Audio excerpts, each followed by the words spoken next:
So inflation is simply a rise or an increase in the money supply. Is the United States currently inflating the money supply? Yes. What is hyperinflation? Hyperinflation is inflation gone mad. Inflation that actually outpaces the productivity of a nation. When the money supply increase outpaces the productivity of a nation, that leads to what we call hyperinflation. That's a very simplified answer, but that's what hyperinflation is. Do we have examples of hyperinflation throughout history? Sure. But one quick note before we look at these.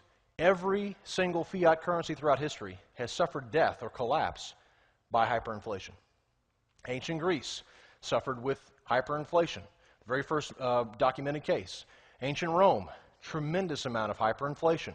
China, flirted with paper money in the 9th century, 13th century, 15th century, have been burned by hyperinflation so many times. 1922, Austria had a 134% inflation rate. 1932, Argentina had a total collapse of their currency. In 1944, Greece had an 8.5 billion % inflation rate. 1946, Hungary had a 4.19, I'm not even going to say that word, inflation rate. 1984, Israel suffered its own hyperinflation of 445%. 1990, Peru, 397%.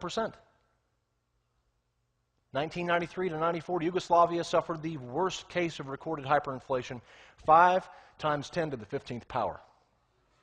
They actually had a radio program dedicated to maintaining the value of the currency, so you could dial in every 15 minutes. They would change the amount of money that money was worth.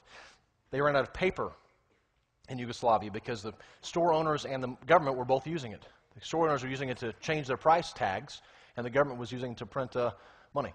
1994, the tequila hangover, the peso crisis, total collapse in Mexico. 1997, Thailand baht, total collapse. 98, Russia ruble, total collapse. Yeltsin, drunk, pushing the wheelbarrow full of rubles, and the worker says in the paper, we pretend to work and they pretend to pay us. 2001, the Turkish lira, total collapse. 2007, Zimbabwe, 11 million then, it's actually approaching 1 billion now, % inflation rate.